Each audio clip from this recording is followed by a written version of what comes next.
So, good afternoon, everyone.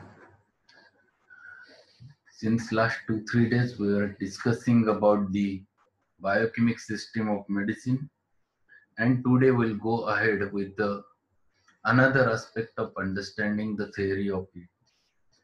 So, in every lecture, I used to add the theories, the theory concept step by step, because it is too big, nearly about the 30 pages theory he has mentioned, and it is absolutely very important related with the pathophysiology of the human being.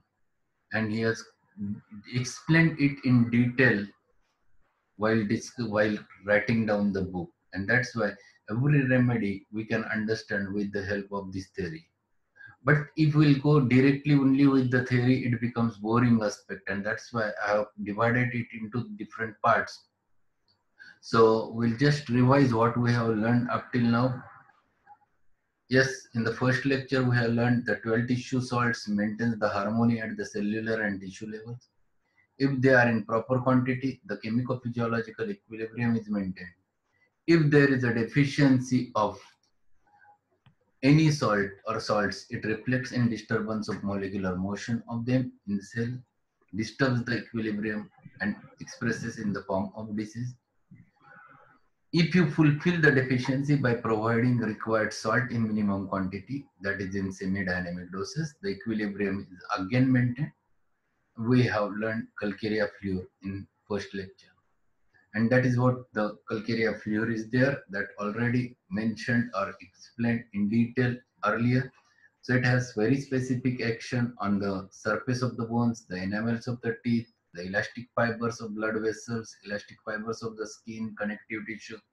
And that's why the pathologies related with them are generally associated with the calcarea fluor. So you can get very typically the dilatation of the blood vessels, enlarged blood vessels, arterial and venous blood tumors, the piles, the varicose veins, then indurated glands with of a stony hardness, malnutrition of bones, especially of the teeth, exhaust of after the injuries, pendulous abdomen, that is a hanging belly, and uterine displacement, and lastly the induration. So all those things we have discussed in first lecture. Yesterday we have learned little bit more, and while learning that we have learned a certain aspect of a theory, that is how this formation of tissues happens in your body, and with the help of that formation of tissue, all those salts how they take part in that specific thing. So this is also very important thing. One of the important thing one has to understand.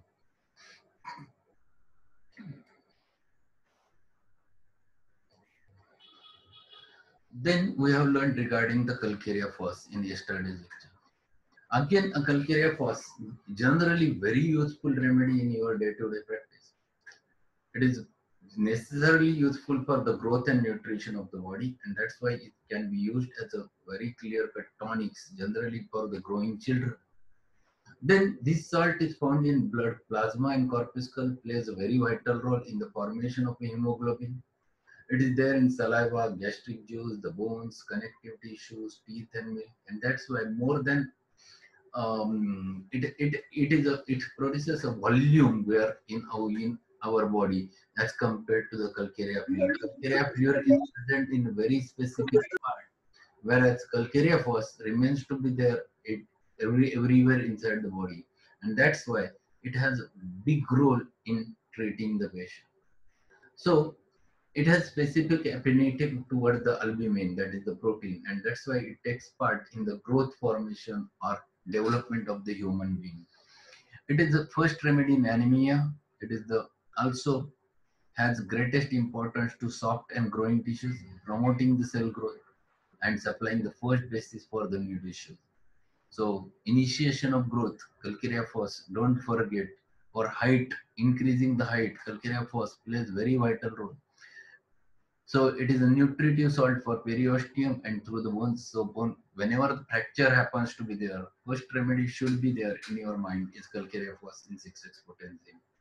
So there are many things for which the calcarea force can be used, and that's what we have discussed in last lecture. We'll go ahead with the little bit theory of this system today.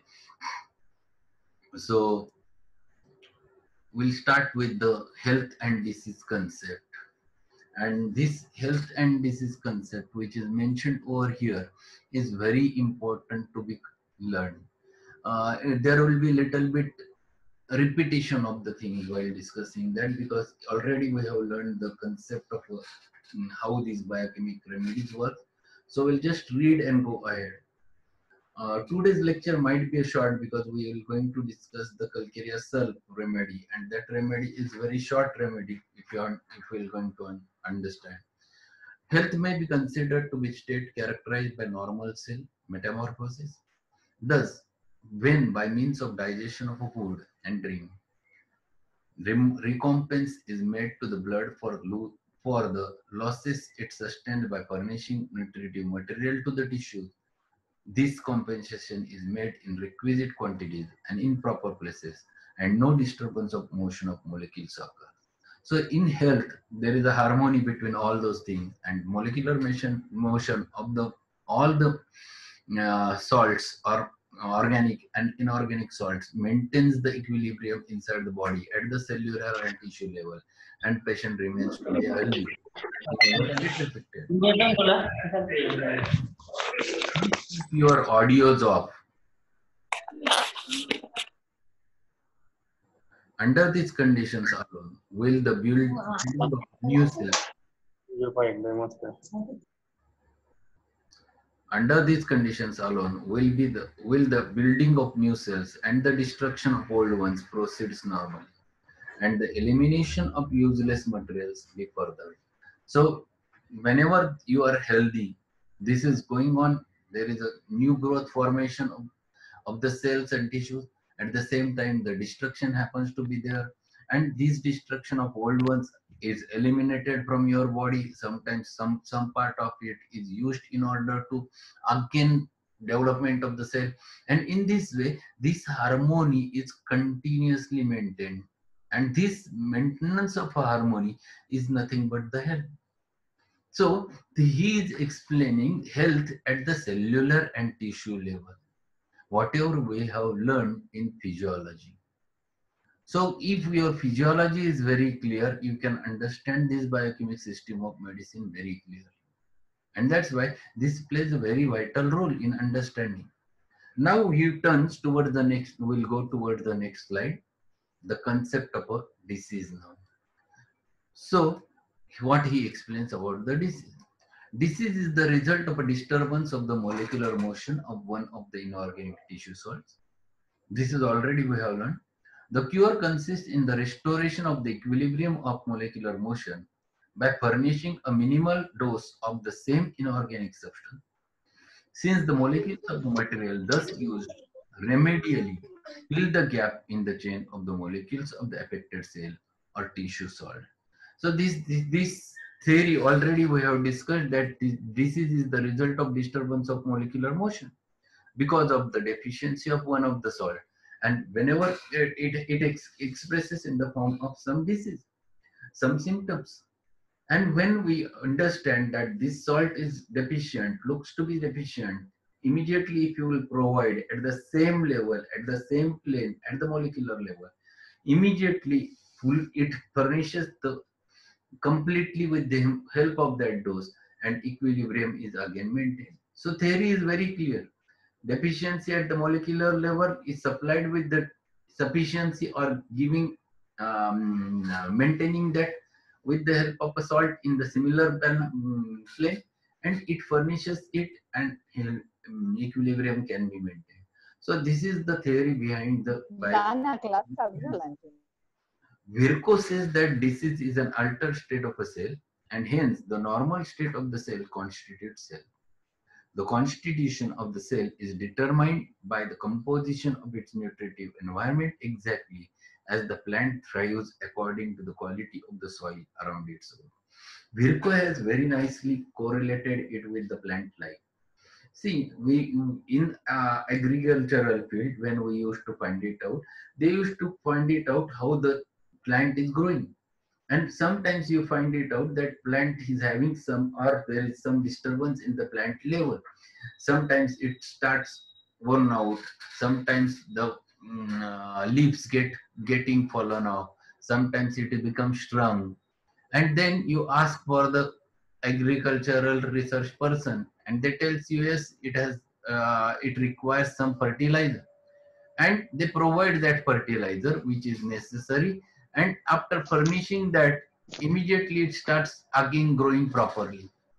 So he has compared very nicely this concept. In agricultural chemistry, we add as a fertilizer that element most lacking in the soil. But three essential substances used as fertilizers are required, namely the ammonia, the phosphate of lime, and the potash. So these are the three important ingredients which are utilized in the as a fertilizer over there. The other substances needful for the plant nutrition are found in sufficient quantities in the soil. The same law of supplying a lack applies to the biochemic remedies.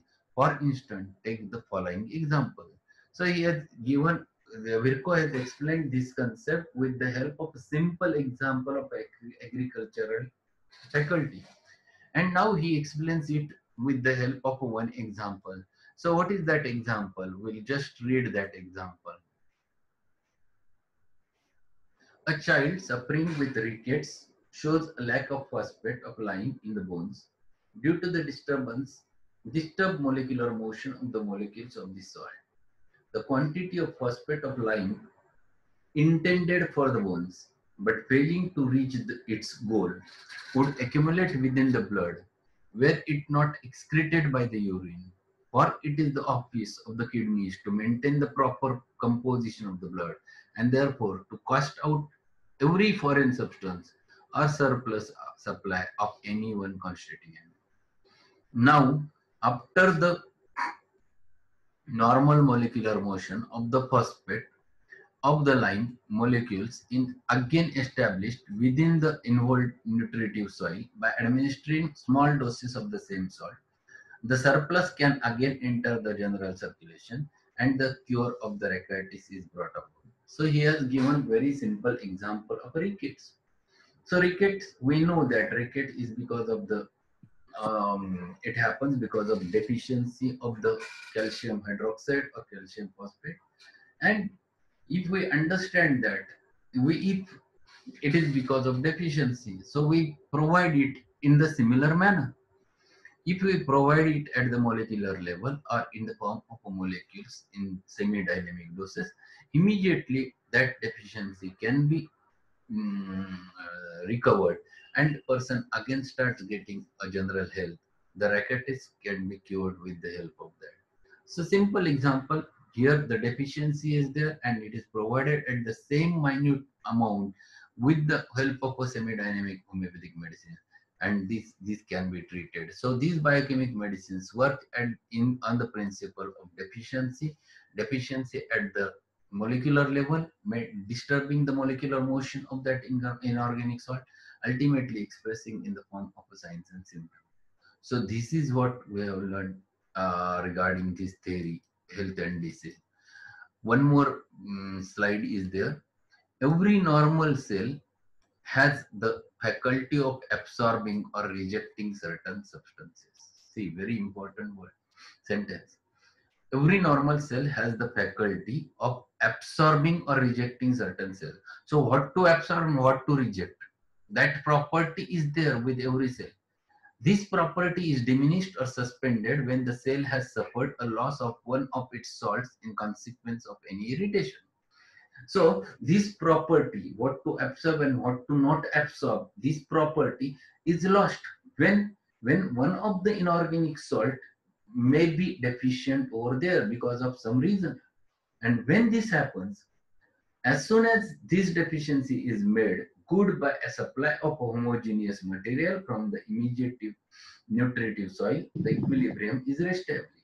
So this property which is lost can be regained after providing it in the proper quantity. But if the supply is not offered spontaneously, it is to be assumed that the needful salt is lacking in quantity, or on the other hand, that the deceased cell have suffered a physical alterations beside, which precludes the entrance of the required tissue salt. In such a case, salt must be offered in a more diluted state, that is, in higher trituration or attenuation. So now he is turning to explain regarding the dose part of it. That if it is because of assimilation problem, if it is because of assimilation problem, so whatever amount the patient is ingesting and it is not getting absorbed. So problem is at the level of assimilation, even though the supply is good, it is not getting assimilated. So he is very clear regarding it. So we know that in Natrium muriaticum we have losing flesh while eating well, and Natramur eats a lot, still he is not gaining the weight. And why this happens? Because it is not getting assimilated over there. Same is true for the abrotanum also. Same is true for the silica also number of times. So this salt should be given in higher trituration. What he says, in such a case, the salt must be offered in a more diluted state, that is in a higher trituration or attenuation. So instead of giving it in 3x, 6x, you must go for 12x, and then it penetrates and the problem can be settled. So now he is turning to explain the dose, the quantity required. So this tomorrow's lecture regarding the dose is very detailed. In fact, it is a big lecture tomorrow. Today it is a short one, but tomorrow it will be a big, where you'll understand exactly the dose, the preparation of the medicines, all those things in tomorrow's lecture. So he's turning to explain those things in this way. What he says further, if the altered cells regain their integrity by recovering their loss, they can again perform their normal functions and bring about the removal by chemical processes of morbid products and exudations.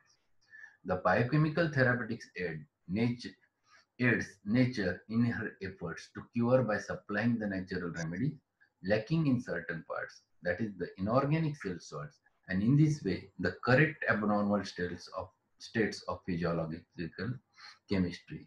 So it is just furnishing whatever is required, and this is the thing which we can understand with the help of this pathophysiology explained by Schussler in every chapter.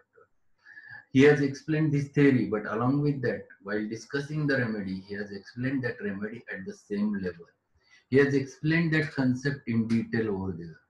And that's why if you understand this, you can use this very, very easily in your practice. The aim of biochemistry is to recover a deficiency directly. All other methods of cure reach this goal indirectly when they make use of remedial agents heterogeneous to the constituents of the human organism. So it can be solved with the help of material doses. But in material doses, the absorption is not that much, which you can when you give it in this semi-dynamic doses, which works at the same molecular level. So one must understand this concept. This is too important to understand. So that if you understand all those things, it's too simple to utilize that solve.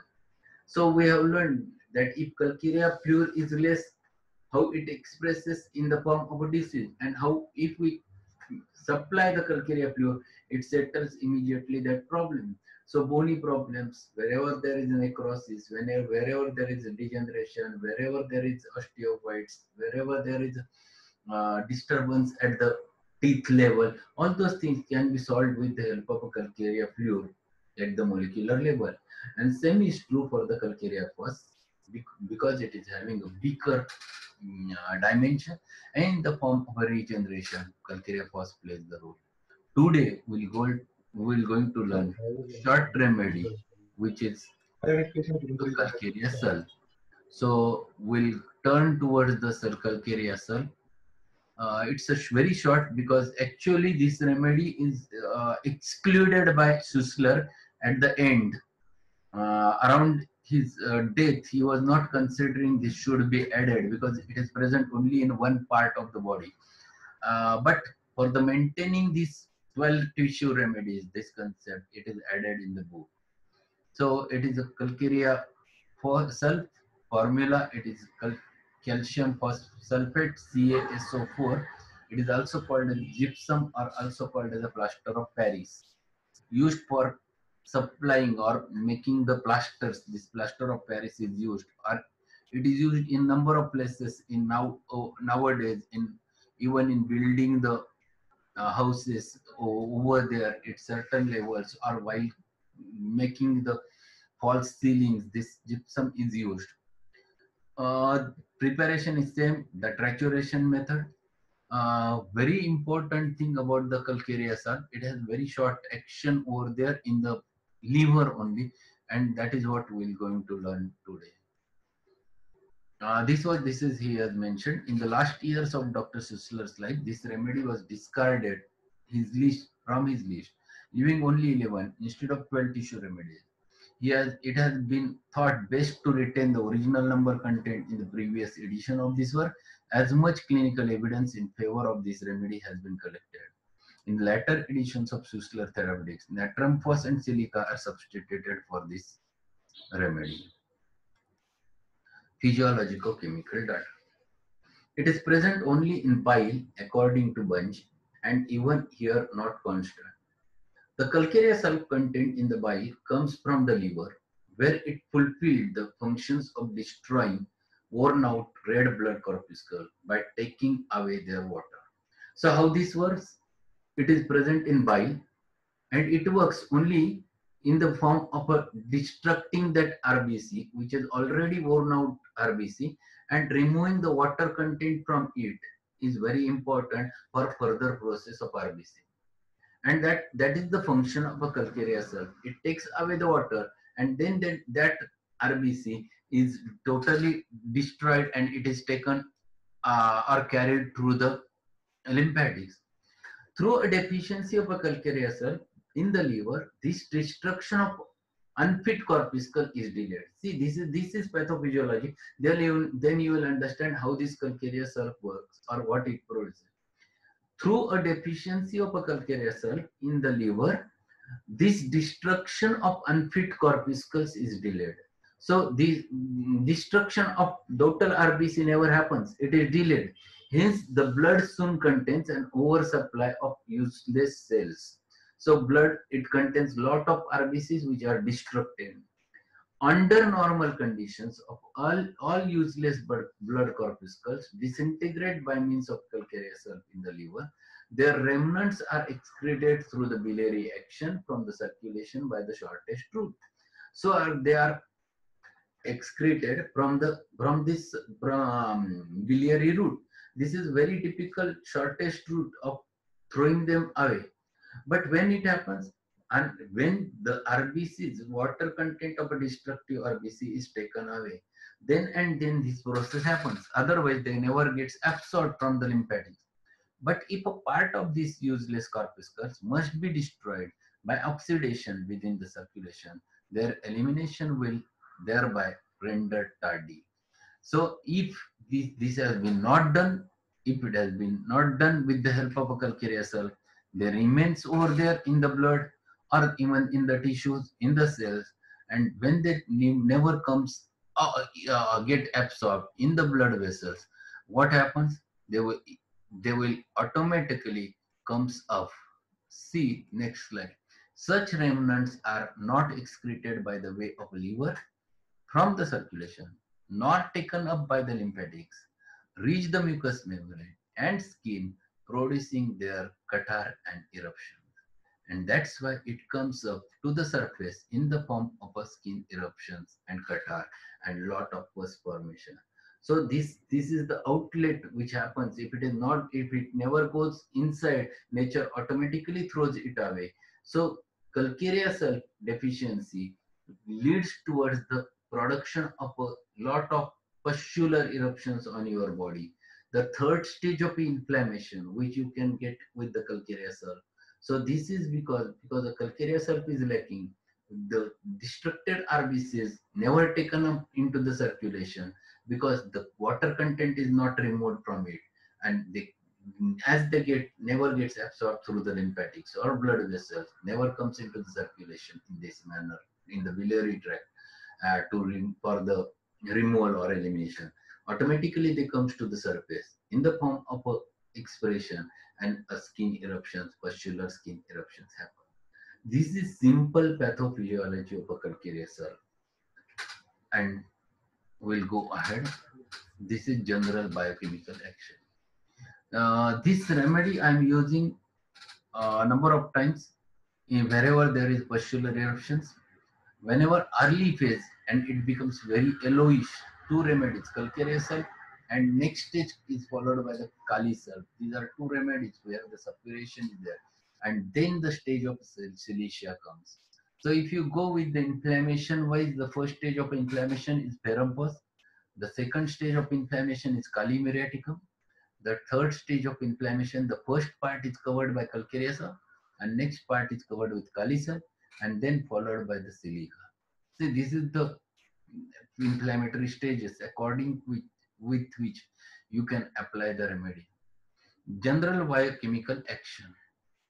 Calcareous cell stands in close relation to the suppurations. It cures purulent discharges from the mucous membranes and purulent exudations in serous glands, as well as tubular ulcers or abscesses of the intestine and ulcers of the cornea. See, very important thing, all purulent discharges from mucous membrane, purulent exudations in serous sacs, as well as tubercular ulcers. See, this remedy indicates the miasm also. It is psychosyphilitic basically, going towards the tubercular. Calcarea first we have learned is purely tubercular. Calcareous fluor is purely syphilitic because fluor is added over there. So miasmatic focus also we must look whenever we are learning the remedy.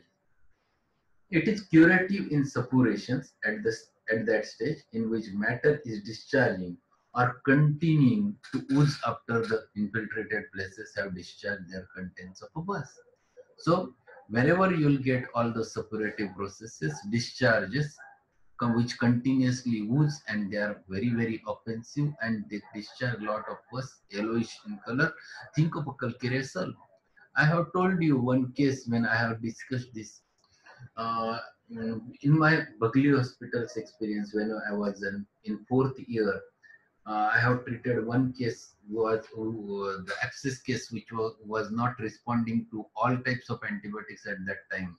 So I asked sir that shall I use the homeopathy, and he said why not? Let us see if it works. It's okay. Then otherwise we'll take some opinion.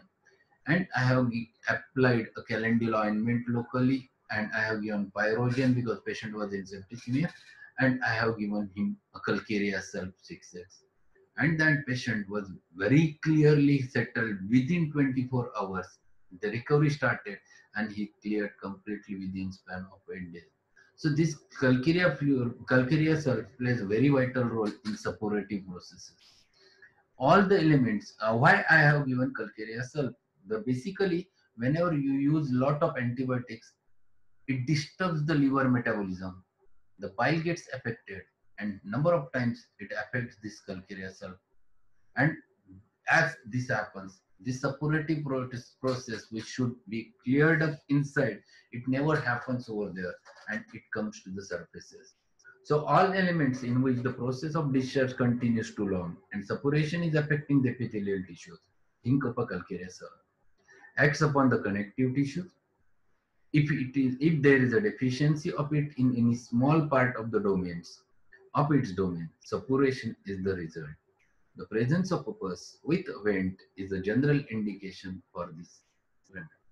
See, very simple, very short remedy, having very typical skin problems, skin eruptions, and with a vent, with yellowish pus, with itching because sulph is added over there. So all sulph entities which are there, lot of itching, scratching aggravates. It is discharging offensive pus over there, and patient is continuously scratching over there.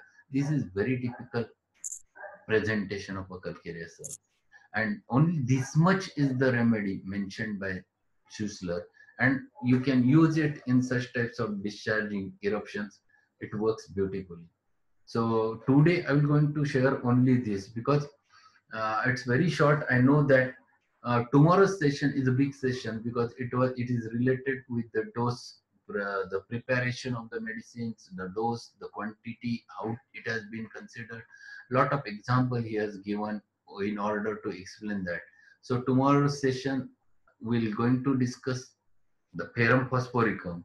But before Perum phosphoricum, we have to understand the dose part, and which is quite big.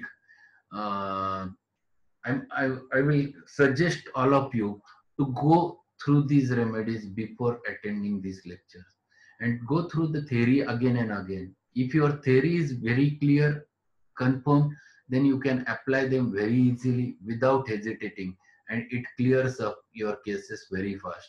So it hastens the process of recovery. So I think this is the only thing which is related with the calcarea cell. Today I am going to stop over there. Tomorrow we'll continue with the theorem pos and a theory, but that theory is very, very essential to understand. And I will suggest that all of your friends who are practicing or who are neophytes in the field of homeopathy, ask them to attend the lectures and ask them to learn the previous lectures from the YouTube, so that everyone can get right from the start whatever is taught, that has been that they will understand. So there are 4 minutes there. uh, I uh, I will ask Vinod that I don't want to share now. I stop the share, and if anyone wants to discuss for 2-3 minutes, we can discuss. There is Dr. Dihuti is there, and she has asked one good question, that how the biochemic medicine, biocombinations are prepared. So I explained in last lecture that 26 number is used. Uh, she asked how it has been prepared. Basically, there are 4 contents: calcarea fluor, calcarea phos, mac phos, and kali phos. So in whatever the potency they are prepared earlier, they prepare that in powder form, and that powder form in equal quantity is mixed together only for the formation of tablets. It is not that 4 tablets of this and 4 tablets of macphos, 4 tablets of califos they are added. This is not the, these are not the things. The powders are mixed together, and the tablet is formed. There is no further process which happens. So it is only the formation of a tablets which happens thereafter, and that's why there is no problem in, or it never becomes another molecule. It is just mixing it together and coming out with the tablet. So there is no question of two Sir, there remedies is one getting. question. Yes, what is the question? Who is there? Sir, sir, you explained health and diseases in the last paragraph. The aim of biochemistry is to cover a deficiency directly. In that paragraph, last line, they make user remedial agents heterogeneous to the constituents of the human organism. Yes, This last line is not clear, sir. just a minute. I'll share the screen again. We'll discuss it. But we have very short period. If it is not possible today, I will discuss it tomorrow's session. If it is not possible, Yes, just sir. a minute. Just because I have few appointments today.